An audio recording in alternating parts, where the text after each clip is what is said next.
What's up guys, my name is Ace, and today we got another quick hotfix in Call of Duty Vanguard with some important little changes here or there. This isn't a massive update by any means, but some nice steps in the right direction once again. And with this, the first thing that they change is going to be great for those camo grinders out there. They finally made it so the Panzerfaust launcher will actually kill spy planes and counter spy planes in one hit. And this is going to make the camo grind so much easier. That was one of the most difficult camo challenges in the entire game, was getting kill streak kills with the Panzerfaust, because it's not only really hard to hit a spy plane or a counter spy plane with this, it also didn't have the ability to kill it in one hit. So you had to shoot it a bunch with an LMG or an assault rifle or something till it was smoking, and then try and hit it with this launcher. And that made it really difficult and really inconsistent. Now the Panzerfaust will one-shot a spy plane or counter spy plane. Additionally, the splash damage kills from the Panzerfaust will now count toward long shots, although this is something that was supposed to be live a week or two ago with an update, but apparently that is now actually working. As for the next change, this one's fairly important on the Welgun. This is actually something I didn't pick up on my gun guide, but there was a bugged out attachment with the Welgun that wasn't working as intended, and this was the 45 ACP 48 round magazine. So the final magazine that you unlocked, it turns out this actually had a different damage profile compared to the other 45 ACP magazine,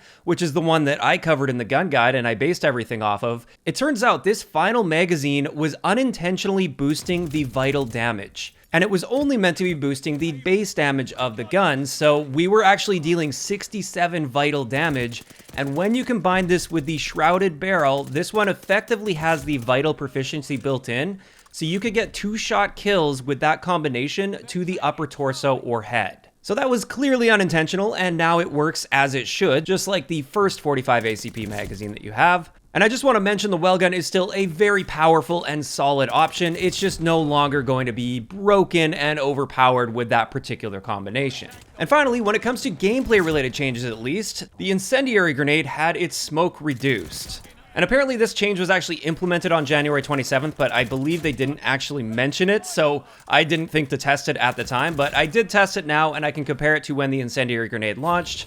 And the first thing I noticed with the smoke with the Incendiary grenade is it looks like they actually made it so it's harder to see through the smoke with Incendiary grenade. It looks more like an actual smoke grenade. So in that way, it's actually kind of a buff to the smoke. However, the nerf to this is quite clear. The smoke doesn't seem to spread as far, and it also dissipates a lot faster after the fire has gone out. Previously, from the moment the Incendiary grenade exploded to the moment the smoke was completely gone, it took about 16 seconds, even though that burn only applied for 10 seconds.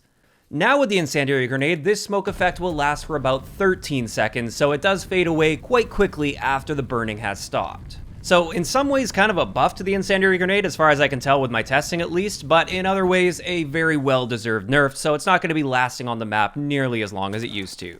And with that, that's going to wrap it up for today's quick coverage on this little hotfix that we got today. Once again, I do think this is a step in the right direction. It's nice to see some improvements coming on a weekly basis. Of course, this doesn't cover a lot of the deeper rooted core issues like the aim assist issue on Xbox, as well as the packet burst issue that many people still seem to be experiencing. But it is still a step in the right direction. And that's where I want to hear from you guys in the comment section below. What do you guys think about this small hotfix that went live today? Do you agree with me? Do you think this was generally a step in the right direction? Or did you not like any of these changes? Just let me know down below. If you enjoyed the video, a like rating is always appreciated. And don't forget to subscribe for more if you haven't already. I'll talk to you guys next time.